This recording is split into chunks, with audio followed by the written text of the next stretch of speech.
કેનેડાના નાયગ્રા વિસ્તારમાં આણંદના બોરસદની 22 વર્ષીય તેજસ્વી દીકરી વિધિ મેઘાની ચાકુના ઘા ઝીંકીને કરવામાં આવેલી નિર્મમ હત્યાથી સમગ્ર ગુજરાત ધ્રુજી ઉઠ્યું છે। વિદેશની ધરતી પર ઉજ્જવળ ભવિષ્ય અને પરિવારના સપના સાકાર કરવા ગયેલી આ માસૂમ યુવતી પર અમેરિકન બોર્ડર નજીક જીવલેણ હુમલો કરાયો, જેમાં તેનું ઘટના સ્થળે જ કમકમાટી ભર્યું મોત નીપજ્યું હતું। છેલ્લા 4 વર્ષથી કેનેડામાં અભ્યાસની સાથે સાથે નોકરી કરીને PR મેળવવા રાત દિવસ એક કરતી વિધિની ગત 15 મેના રોજ ઘાતકી હત્યા થતાં જ વતન બોરસદ પંથકમાં આક્રોશ અને ભારે શોકનો માહોલ વ્યાપી ગયો છે। સ્થાનિક પોલીસે આ હૃદયદ્રાવક ઘટનામાં ત્વરિત કાર્યવાહી કરીને હત્યારા આરોપીને જેલના સળિયા પાછળ તો ધકેલી દીધો છે, પરંતુ દીકરી ગુમાવનારા પરિવાર પર જે આભ તૂટી પડ્યું છે તે અસહ્ય છે।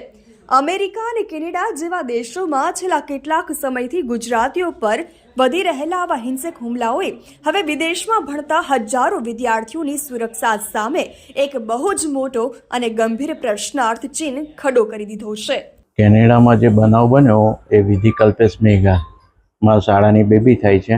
એ એટલીસ્ટ 4 વર્ષથી સ્ટુડન્ટ વિઝા પર હતી, એની કોલેજનું ભણવાનું પતી ગયું હતું અને હવે વર્ક પરમિટ પર એ પ્રોસિજર કરી રહી હતી અને એમાં આ બનાવ બન્યો છે, જે બહુ નિંદનીય છે અને આ ઘટના જે છે અસહનીય છે। 14 તારીખે છેલ્લી વાત થઈ છે। ઘટનાની જાણ કાલે બપોરે જ થઈ છે અમને। સરકાર પાસે અપેક્ષા એ જ કે આપણે તો અમારા ઘરમાં તો બીના બની ગઈ છે, પણ ભવિષ્યમાં આવા આપણા સ્ટુડન્ટો જે ઇન્ડિયાના હોય એને કોઈ પણ જાતનું કોઈ આવા લોકો ટાર્ગેટ કરી રહ્યા છે, એ ન કરી શકે। એ માટે સરકારને મારી વિનંતી કે હવે પછી આવા જો કોઈ શું કહેવાય આ ડ્રગિસ્ટો હોય કે પછી કોઈ પણની દીકરી એની આ જવાબદારી આ રીતની સરકારની થોડીક અપેક્ષા રાખીએ કે આવું ફરીવાર ના બને। આવું સરકાર જો આપણે એ ત્યાંથી લાવવામાં થોડી મદદરૂપ થાય, જે વહેલી તકે ડેડ બોડી મળે।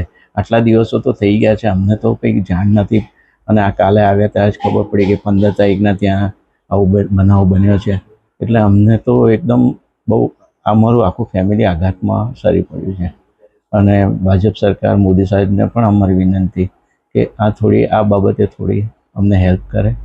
દીકરી 4 વર્ષથી ત્યાં સ્ટુડન્ટ વિઝા પર હતી અને આ બનાવ 15 તારીખે બન્યો હતો। અમને જાણ કાલે થઈ છે, અમને ઓફિશિયલ ઈમેલ આવ્યો એટલે અમે ત્યાં બધી તપાસ કરાવી અને પ્રોસિજર કાલે ચાલુ કરાવી દીધી। સરકાર પાસેથી એટલી જ અપેક્ષા કે અમારી દીકરીની જે ડેડ બોડી છે જે as soon as possible India મોકલાવે અને જે આરોપી પકડાયો છે એને ફાંસીની સજા આપે કાં તો એને જેલ આજીવન કેદની સજા આપે। ભારતીય વિદ્યાર્થી નોકરી કરવા વિદેશમાં ભણવા જતા હતા, એમની સુરક્ષા માટે સરકાર પાસે શું અપેક્ષા? અમને જાણ થઈ છે, અમારે પગ નીચેથી જમીન સરકી ગઈ છે।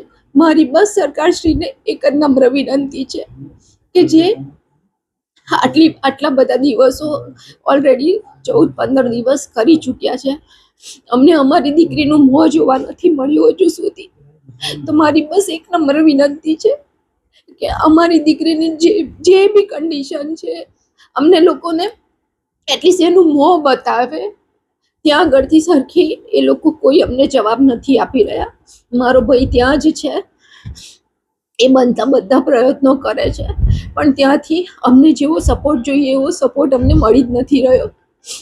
એટલે મારી બસ એક જ નમ્ર વિનંતી છે, એઝ સૂન એઝ પોસિબલ જે બી છે, જે માણસ સંદિગ્ધ જે પકડાઈ ગયો છે એને કોઈ પણ સંજોગોમાં છોડે નહીં, એને ફાંસીએ ચડાવે કે બધાને એક ઉદાહરણ પૂરું પાડે કે આજ મારી જે ફૂલ જેવી દીકરીની જેવી હાલત કરી છે એવું બીજા કોઈ પેરેન્ટ સાથે ના થાય। બધાને મારી હાથ જોડીને નમ્ર વિનંતી છે, સરકારશ્રીને મારી નમ્ર વિનંતી છે કે બસ મારી દીકરીને પરત અમને ખાલી એક મોં જોવા મળી જાય, બીજું મારે કશું જ નથી કહેવું। એની મમ્મીની કોઈ હાલત છે નહીં અત્યારે વાત થાય એવી।